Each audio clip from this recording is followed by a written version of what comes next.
In addition to the obviously incredibly important presidential election coming up and the battle to maintain control of the House and possibly retake the Senate, there's reform needed in a lot of other races that people unfortunately don't pay as much attention to, even though they are incredibly important. And one to definitely keep your eye on coming up in 2021 is the race for Manhattan District Attorney. The incumbent is Cyrus Vance Jr., but Cyrus now has a challenger, and that challenger, Janos Marton, joins us on the Damage Report now. Hi, how are you doing? I'm great. Thank you for joining us. Very excited to learn more about your candidacy. As we alluded to in the intro, I feel like it's sort of a new thing where a lot of people around the country have started to get how important these DA races are. And Manhattan, of course, is an incredibly important location for one. So talk to me about that position. Why the challenge against Cyrus Vance Jr.? Sure. Well, as a born and raised New Yorker, I'm tired of seeing our progressive city continue to rely on jail and prison as a response to all of society's problems. As you alluded to, mass incarceration is a serious problem across the country and is here in New York as well. And in Manhattan, we have a 3-term incumbent, Cy Vance, who has had no problem being tough on crime when it comes to locking up low-income communities of color, homeless people, people with mental health issues, but who has been a lot more reluctant and turned the other way when it comes to taking on special interests in the powerful, like the Trumps, like Jeffrey Epstein, like Harvey Weinstein. And I have a long track record of fighting for justice as a civil rights attorney, as somebody who's investigated corruption, as a leader of the campaign to close Rikers Island, and now at the ACLU. So I'm trying to bring a different vision for this office to Manhattan, as so many progressive prosecutor challengers and now a few have been elected across the country are doing.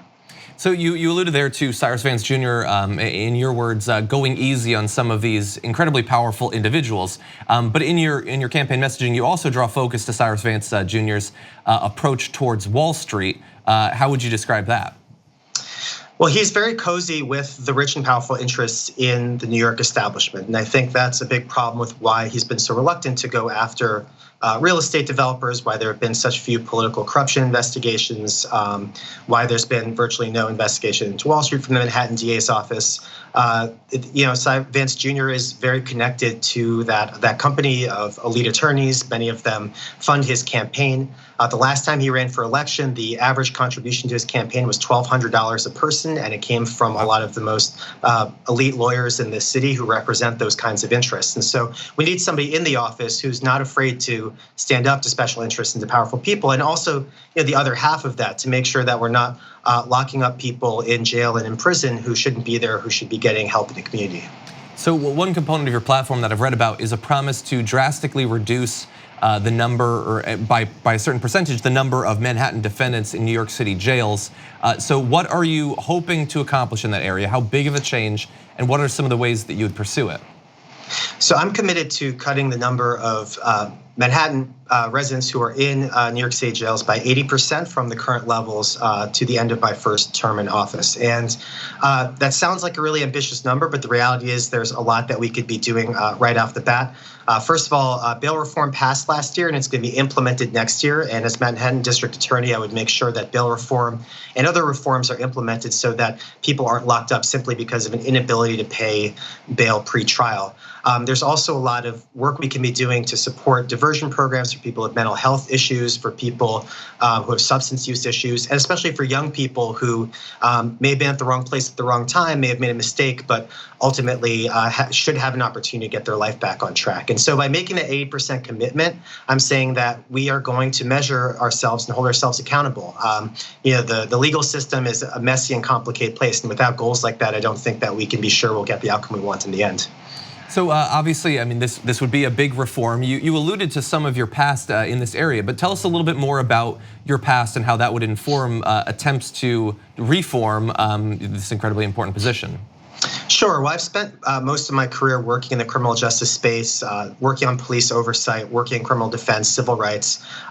Probably the thing that most people would be familiar with in my work is I was helped lead the campaign to close Rikers Island. Rikers Island is this horrific jail complex in New York City, and we launched a campaign at the beginning of 2016, led by people who've been directly impacted by Rikers Island. And at the end of 2017, we got a commitment from the mayor and from the city council to close Rikers, and we're sort of going through those steps right now.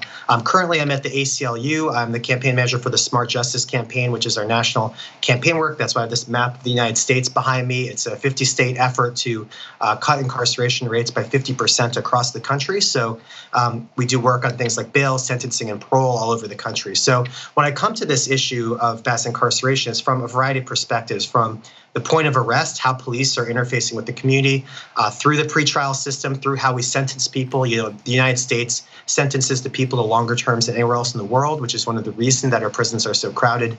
And then, of course, when people come home from prison, they need to have opportunities to succeed, or else they're going to wind up back in the criminal legal system. So these are all things that I've been working on for my whole career, and we want to bring that perspective to the DA's office.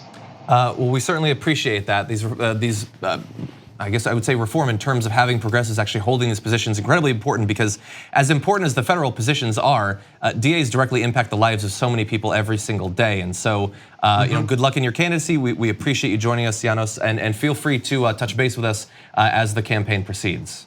Absolutely. Thanks so much for having me. Thank you.